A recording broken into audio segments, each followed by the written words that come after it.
Ginigit nga po ng Department of Health na hindi kailangang mag-lockdown o magsara ng borders sa bansa dahil sa human metapneumovirus or HMPV.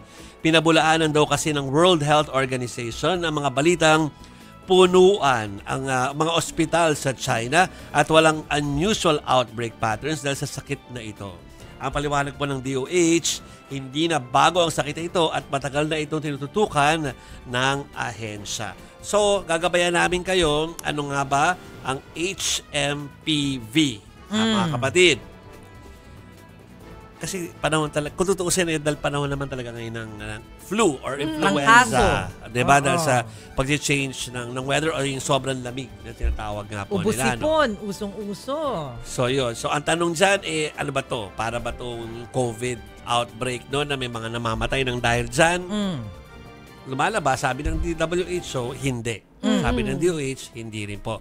So, yung hysteria po or yung pagkakalat ng katatakutan sa social media, medyo ano natin yun, tablahin natin ng mga impormasyon. Ha, mga Actually, kapatid? hindi naman din kasi siya bagong virus, di ba? Nandiyan na siya dati pa. Na, 2001. Oo, nandun lang siya sa news ngayon or nandito siya sa news ngayon dahil tumataas ngayong cases dun sa northern provinces ng China. Nagpunuan dun mga ospital. In fact, ito yung words po ng World Health Organization. No? Sabi nila, ilang bansa na po sa Northern Hemisphere na nakakaranas ng seasonal epidemics tulad ng respiratory virus o RSV at iba pang metapneumovirus or HMPV. Kumbaga nga, sa panahon na ganito, meron talagang nararanasang ganyan. Ha, mga kapatid, si Chiki mahilig dyan. Alam niya kung ano yung mga dapat yung gawin. Nakikita mo na ba, Chiki? Hindi. Yung mga preventive Para care tips. maiwasan.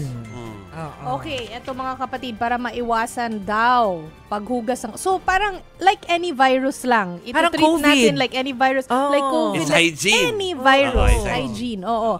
So, paghuhugas ng kamay gamit ang sabon at tubig, may sinasabi pa nga minsan at least 20 seconds. If you Kakanta ka daw ng happy birthday. Tsaka Diba? may proper way na maghugas ng kamay, no? So, sa mga nasa radyo, hindi na ako makikita, pero pwede nyo naman pong i-google yung proper way. Kasi kailangan, di ba, yung lahat ng fingers, yung sa mga in-between your fingers, pati yung mga kuko po natin, nahuhugasan po na yan ng maayos, no? So, Google nyo po, proper way of washing hands.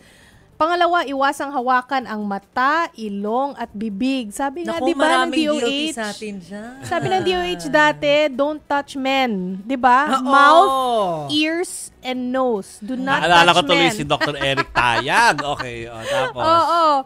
Tapos po, iwasan po ang close contact sa mga taong may sakit o kung ikaw ay may sakit. So again, parang COVID yung treatment natin or any virus po. And magsuot ng tamang face mask. Hindi lang po magsuot ng tamang face mask, pero tama dapat ang pagsuot natin ng face mask. Kasi minsan, At saka tamang disposal. Yes. Minsan naka-face mask ka, nakakalabas naman yung ilong mo o nilalagay mo dito sa sa ilalim ng ng chin mo. Wala rin. At saka yung paghalimbawa, nagkataon na wala kayong panyo, kapag umuubo kayo, hindi po proper na tinatakpan ng kamay. Yeah. Mas maigi yung sa sleeves, yung nakaganon. Sleeves or Hindi ko maidikit kasi baka mapuno ng sa mga lipstick. sa mga lalaki sa yung t-shirt, di ba yung gagawin? Yeah, yung pagganon. Kasi mas safe yun. Kasi pagka umubo kayo dito, hindi nyo rin hahawakan. So pag humawa kayo sa ibang mga bagay, hindi kayo nagkakalat ng kung meron man kayong virus. So mas safe yun. Saka dapat menu normal na po tayo after COVID. Na if you don't feel good or kung meron talaga kayong sipon ngayon, it doesn't, parang wag kayong matakot na magsuot ng mask, lalabas kayo or something. Parang okay lang po yun. Protection din yung para sa inyo at sa ibang mga tao makakasalubong ninyo.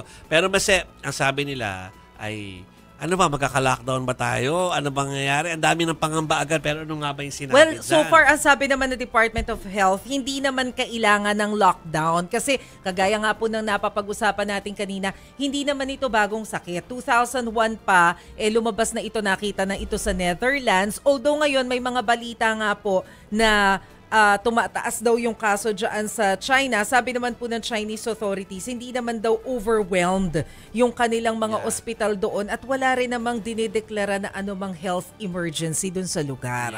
So, I mean, kailangan nating maging handa, kailangan nating maging alerto at maging maingat, pero hindi dapat magpanic. Ano rin pala parang very similar to COVID siya. Yung mga diagnosis nito, pwede ka mag-PCR test, mag-antigen test, ganun din pala. Tapos kung severe or grabe yung kaso, pwede rin daw mag-x-ray para i-check kung may pneumonia.